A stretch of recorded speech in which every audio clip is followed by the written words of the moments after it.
Hello everyone, I'm Yongzheng from China University of Mining and Technology in Beijing. It's my honor to attend the 13th International Symposium on Fire Safety Science and make this presentation. This paper is an award paper, and this award is the IAFSS Best Thesis Award, Excellence in Research. The paper is drawn from my thesis in Chapter 2. This is the outline of my presentation, including 6 sections. First is motivation. The pool fires often appear in the process or industrial storage, handling, and transport of liquid fuels. It's very dangerous and difficult to control with a high hazard. There is no doubt that heat release rate is one of the most important parameters for characterizing the fire hazard. The heat release rate can be assessed based on the mass loss rate according to the following equation. The mass loss rate per unit area is an important parameter involved in hazard prediction, but it's very difficult to be obtained directly. This is because many factors can affect it. In 1957, Flino studied the mass loss rate of different hydrocarbon liquids with diameter ranging from 3.7 mm to 22.9 m in quiescent air conditions.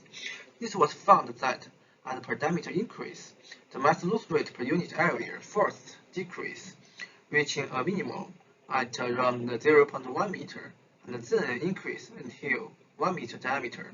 After that, the mass loss rate per unit area remains almost constant. In 1959, Halter established a relation between the heat flux to per surface and per diameter. It was pointed out that the heat feedback to per surface includes conduction, convection, and radiation. They all change with per diameter. Then, Septagis, Burtis, and Baburakas proposed impressions to predict the mass loss rate per unit area of liquid pool with diameter greater than 0.2 meter. These studies have revealed the scale effects of pool fire in a quiescent environment. However, in the presence of wind, the heat feedback mechanism becomes more complex. Extensive studies about the influence of wind on mass loss rate per unit area of pool fire have been conducted, but so far no convincing conclusion has been reached. Some studies show that it decreases with the increasing wind speed, and some studies show that it is independent on the wind speed, and some studies show that it changes irregularly with the increasing wind speed, while most studies show that it increases significantly with the increasing wind speed. This is related to the increase of conductive heat feedback through the rim, because the deflected flame will cover and strongly heat the rim at the leeward side and then enhance the conductive heat transfer. Besides, this is also related to the increase of convective heat feedback above the fuel surface, because the buoyancy-induced natural convection boundary layer will be overtaken by the wind-induced forced convection boundary layer. In 2007, who investigated the mass loss rate per unit area of pool fires and the heat feedback mechanism under windy conditions. He found the scale effect under windy conditions is different from that in a quiescent environment. However, who only considered the scale effect in small-scale pool fires. For large-scale pool fires with diameter over 1 meter, how about its response of mass loss rate with wind speed? This is very worthy of an investigation, because we know in our life most real fire scales are often larger than 1 meter. On the other hand, the test environment is not the same in different studies. Some people conducted tests in the open environment, and some people conducted tests in the tunnels. The different test environment probably affect the response of mass loss rate with the wind speed. So, this paper will present an investigation of influence of wind on the mass loss rate per unit area of pool fires at different scales in the open environment and in the tunnel. Large-scale pool fire with diameter over 1 meter are of key concern, but small-scale pool fire are also considered for comparison. This work was done by a theoretical analysis and numerical simulations. Besides, related work conducted by collecting the experimental data are also present. Second is theoretical analysis. In this section, correlations are developed to show how results from a small-scale profile can be used to estimate mass loss rate per unit area for a large-scale profile, who had experimentally studied the evolutions of heat flux to the liquid fuel for 0.50 meter Hepton square profile in an open environment. It was found with wind speed ranging from 0 to 2.7 meter per second. The conductive heat flux increased to 8.7 times the initial value. The convective heat flux increased to 5.5 times the initial value, while the radiative heat flux decreased to half of the initial value due to the reduced view factor. Overall, the heat conduction and the convection dominate the heat feedback for the 0.50 meter profile in very and large wind speeds. However, they may be not the same in the large-scale profile. In the following, we will analyze the evolutions of heat flux with wind speed for a 1.5 meter Hepton square profile, which is 10 times larger than the 0.50 meter. For conduction term, it can be obtained by analogy. Here, the rate of pull scale is equal to 0.1. The rate of pull height below the liquid surface most likely change in the range of 1 to 10, and the rate of rim thickness of the fuel pan at both scales most likely change in the range of 0.1 to 1. Therefore, the rate of conductive heat flux at both scales can change in the range of 0.01 to 1, and we choose 0.1 to analyze. For the convection term, it can be also obtained by analogy. Here, the rate of wind speed at both scales can be calculated by keeping fluid numbers constant. Finally, the rate of convective heat flux at both scales is about 1.58.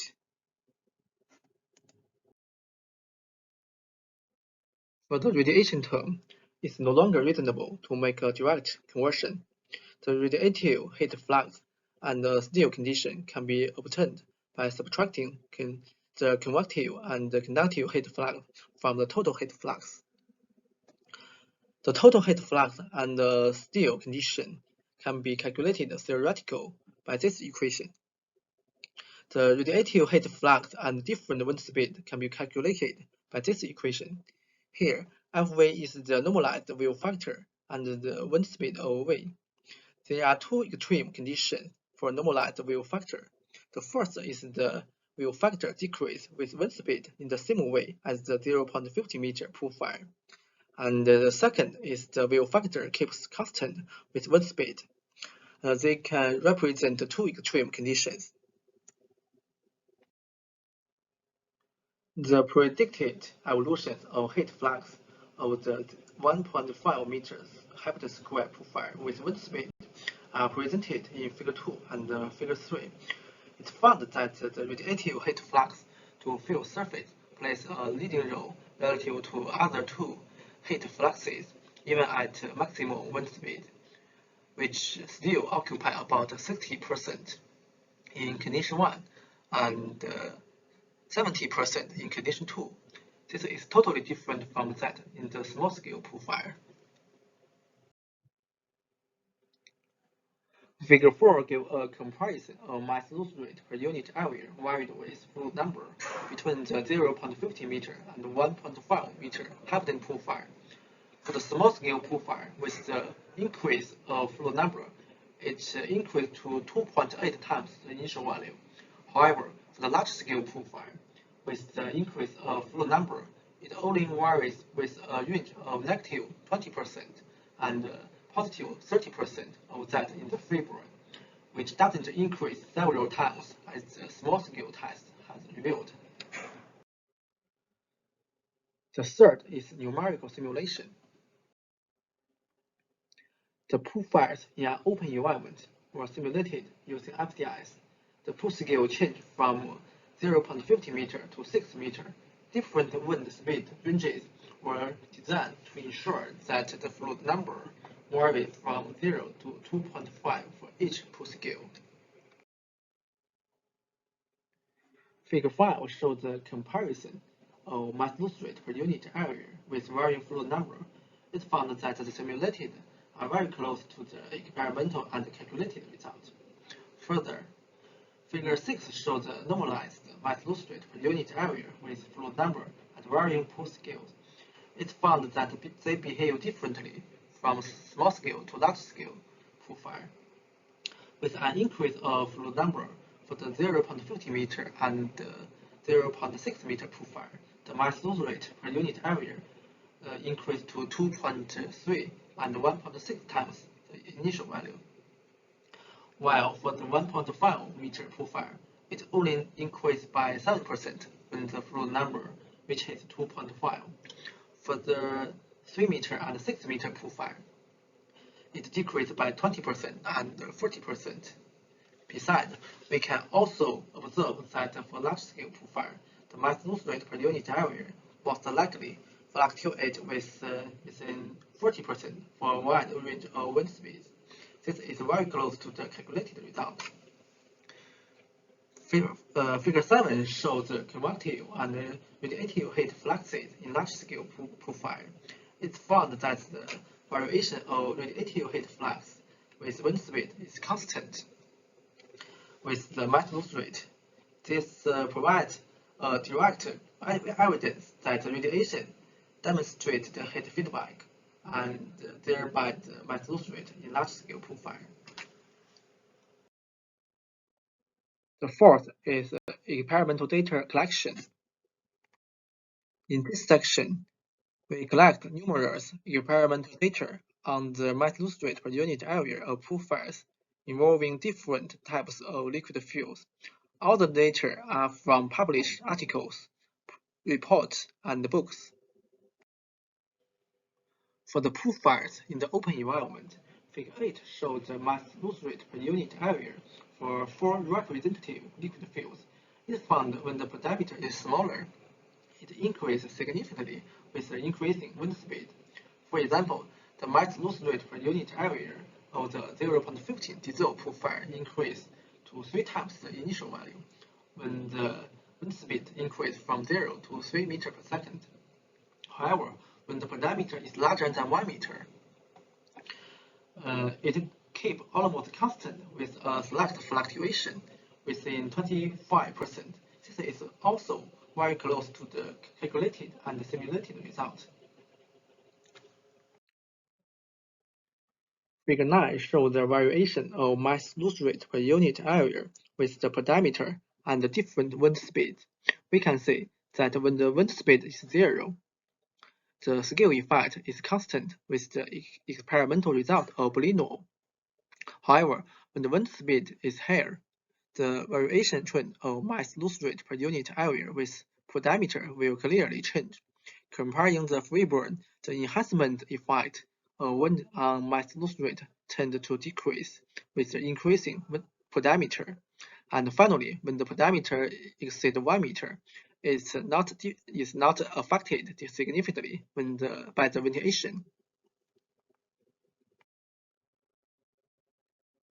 For the pool fires in the tunnel, Figure 10 shows the mass loss rate per unit area for 4 representative liquid fuels. It found that when the diameter is smaller, it decreases significantly with the increase in wind speed. This is totally different from that in the open environment. Besides, for the pool fires with diameter exceeding 1 meter, it still keeps almost constant with the increase in wind speed.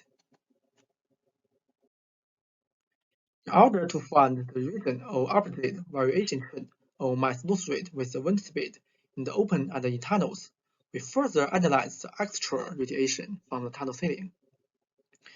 We found that when the rate of tunnel height to diameter is less than 3, the mass loss rate per unit area of small-scale fire in the tunnel are much higher than those of free-burn test. This is because when the fire is very close to the ceiling flame can be formed. As a result, the restriction of ceiling increase effective cover area of flame to the surface. This factor can lead to a remarkable increase in the ceiling radiation to the surface, and thereby increase the mass loss rate. However, when subjected to a longitudinal ventilation, the mass loss rate are found to decrease significantly. This should be due to the fact that the ventilation reduces the ceiling temperature and removes the ceiling flame, and thereby reduces the radiation from the ceiling. This finding explains the contradiction in the above study. When the rate of tunnel height to per diameter is larger than 4, the radiative heat feedback from the tunnel ceiling to be limited, and therefore the burning behavior in the tunnel is very similar to that in the open environment.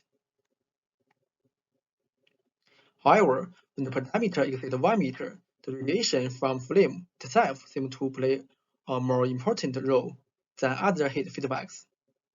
The limited experimental data seem to show that both the tunnel boundary and ventilation have no significant influence on the mass loss rate of large-scale pool fires. The fifth is conclusions. Due to the time limitation, we will not introduce these conclusions in details. Overall, we found that the conclusions based on 3 research methods are basically constant. They revealed the scale effect of burning rate of pool fire together. The outcomes of this study could contribute to improving the understanding of burning characteristics of different scales of pool fire and venting conditions in an open environment and in tunnels. Acknowledgement. I want to thank to IAFSS, my supervisors, and the China Scholarship Council for their huge help and support. That's all. Thank you for your attention.